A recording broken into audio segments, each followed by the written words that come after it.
मेहनत रंग लाती है। एक समय की बात है। एक गांव में एक बहुत धनी व्यक्ति रहता था।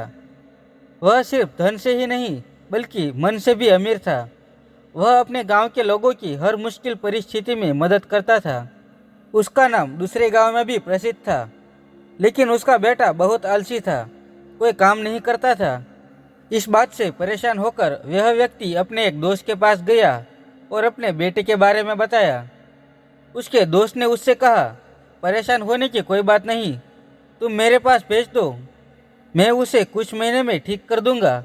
उस धनी व्यक्ति ने घर आकर अपने बेटे को पास बुलाया और उससे कहा, देखो बेटा, मैं अब वृद्ध होता जा रहा हूँ, इसलिए अब तुम्हें सारा काम देखना होगा, क्योंकि तुमने कभी कोई काम नहीं किया है। इसलिए मेरा एक दोस्त तुम्हें सारा काम समझा देगा। बस कुछ महीनों की बात है, उसके बाद तुम वापस आ जाना। अगले दिन वह लड़का अपने पिता के दोस्त के पास गया और कहा, चाचा जी, मुझे पिताजी ने आपके पास काम सीखने के लिए भेजा है।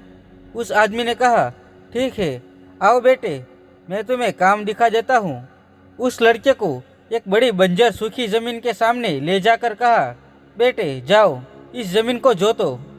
उस लड़के को बहुत गुस्सा आया, फिर भी उसने गुस्से को रोकते हुए कहा, पर चाचा जी, पिताजी ने काम सीखने को कहा है और आप यह बेकार जमीन जोतने को दे रहे हो और इसकी मिट्टी भी पूरी सख्त है।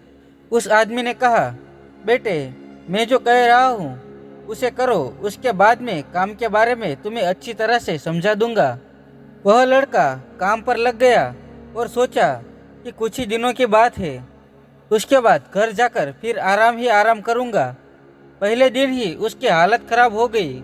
वह पूरी तरह से थक गया था और मन ही मन अपने पिता को कोस रहा था।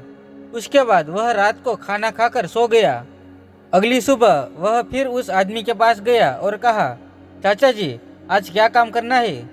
उस आदमी ने कहा, बेटा, आज बाजार जाकर कुछ बीज और पौधे लेकर आना और उस जमीन पर लगा देना। उसने ऐसा ही किया और रोज पेड़ पौधों में पानी डालता रहा और उसकी देखभाल करने लगा। इस तरह कुछ महीने बीत गए और वह बंजर जमीन सुंदर बगीचे में बदल गई। तब उस आदमी ने लड़के को पास बुलाया और उसे समझाया, देखो बेटे, यह जमीन कितनी बंजर थी, तुमने इस पर मेहनत कर एक सुंदर बगीचे में बदल दिया। उसी तरह आलसी का जीवन बिना कर्म के व्यर्थ होता है। वह लड़का समझ गया कि मेहनत रंग लाती है। उसने कहा, चाचा जी, अब से मैं भी किसी काम में आलस नहीं करूंगा। कुछ दिनों बाद वह धनी आदमी अपने बेटे से मिलने आया। उसका दोस्त उसके बेटे के पास ले गया। उस आदमी ने देखा उसका बेटा एक बहुत ही सुंदर बगीचे के पेड़ पौधों में पानी डाल रहा था। उस आदमी ने पूछा, मित्र, तुम्हारे यहाँ तो बगीचा नहीं था, यह कब बनाया? उसके दोस्त ने कहा, यह बगीचा तुम्हारे बेटे ने ही बनाया है। यह सुनकर उस धनी व्यक्ति की आंखों में आंसू आ गया और उसने अपने मित्र को धन्यवाद दिया और अपने बेटे को लेकर चला गया। आपको यह कहानी कैसी लगी हमें कमेंट करके ज़रूर बताना और अपने परिवारजनों के साथ शेयर भी ज़रूर करना।